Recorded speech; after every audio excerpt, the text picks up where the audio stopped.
तर ठाकरे सेनेनं रामरक्षा आंदोलनाच्या माध्यमातून राम मंदिरातील दान चोरीचा मुद्दा उचलून धरलेला आहे।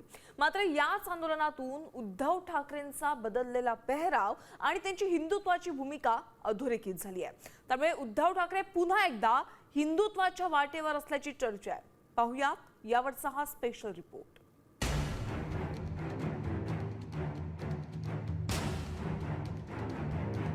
उद्धव ठाकरेंनी आता पुन्हा एकदा हिंदुत्वाची वाट धरली आहे की काय असा प्रश्न उपस्थित होतो। कारण अयोध्येतील राम मंदिर दान चोरी प्रकरणाच्या विरोधात ठाकरे सेनेनं सुरू केलेलं रामरक्षा आंदोलन, या आंदोलनाच्या माध्यमातून उद्धव ठाकरेंनी मुंबईनंतर थेट फडणवीसांच्या नागपुरातच रामरक्षा आंदोलन केलं।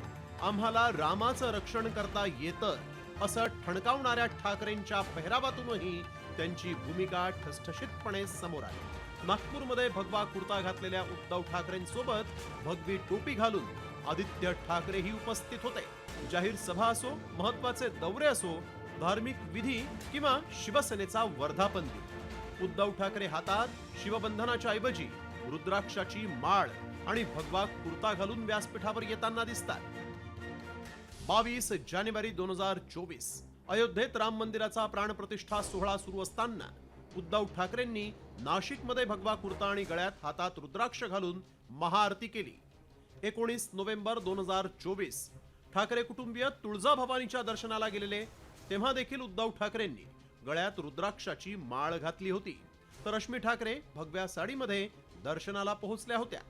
19 जून 2026 उद्धव ठाकरे आणि आदित्य ठाकरे भगवा कुर्ता घालून शिवसेनेच्या वर्धापन दिनासाठी पोहोचले। उद्धव ठाकरेंनी तर बाळासाहेबांप्रमाणेच रुद्राक्षाची माळ घातली होती। नागपूरमधील रामरक्षा आंदोलनात भगवा कुर्ता आणि टोपी घालण्यामागील कारणच ठाकरेंनी उघड करत भाजपवर निशाणा साधलाय। इथे जमलेत सगळ्यांच्या डोक्यामध्ये नुसत्या भगव्या टोप्या नाहीयेत। मी हा भगवा झब्बा आणि हातामध्ये भगवा झेंडा हा काही गंमत म्हणून घेतलेला नाहीये। आमच्या अंगामध्ये जे हिंदुत्व शिवसेना प्रमुखांनी भिनवले त्याचं हे प्रतीक म्हणून आम्ही भगवे टोपे आणि भगवा झब्बा आणि भगवे झेंडे घेऊन फिरतो आहोत। ही काय नाटक कंपनी काढलेली नाहीये। दरम्यान हिंदुत्व सोडल्याची टीका करणाऱ्या भाजपवरही ठाकरेंनी जोरदार हल्लाबोल केला। काँग्रेसचे नेते रामरक्षा आंदोलनाला येतात, त्यामुळे हिंदुत्व कुणी सोडलं आणि कुणी धरलं हे तुम्हीच सांगा असं म्हणत ठाकरेंनी आपण हिंदुत्व सोडलं नसल्याचं अधोरेखित केलंय। हिंदू नुसता जागा नाही, हिंदू आता पेटलेला आहे।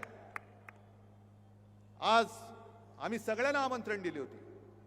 देवेंद्र फडणवीसांना दिलं होतं, मोहनजी भागवतांना दिलं होतं, सगळ्यांना। अगदी काँग्रेसची लोक सुद्धा माझ्या सोबत आहेतच। खासदार आहेत, सुनील केदार आहेत, आणखीन कोण कोण आहेत बघा। मी हिंदुत्व सोडलं का यांनी हिंदुत्व धरलंय? हे राम म्हणजे कोणाची तुमची खाजगी मालमत्ता नाहीये हो।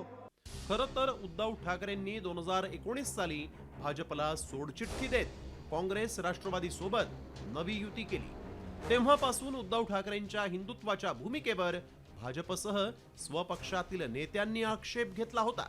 मात्र आता स्वतः ठाकरेंनीच हिंदुत्वाच्या मुद्द्यावर आक्रमक भूमिका घेऊन आणि आपल्या कृतीतून हिंदुत्वाचे पुरस्कर्ते असल्याचं दाखवून दिलंय।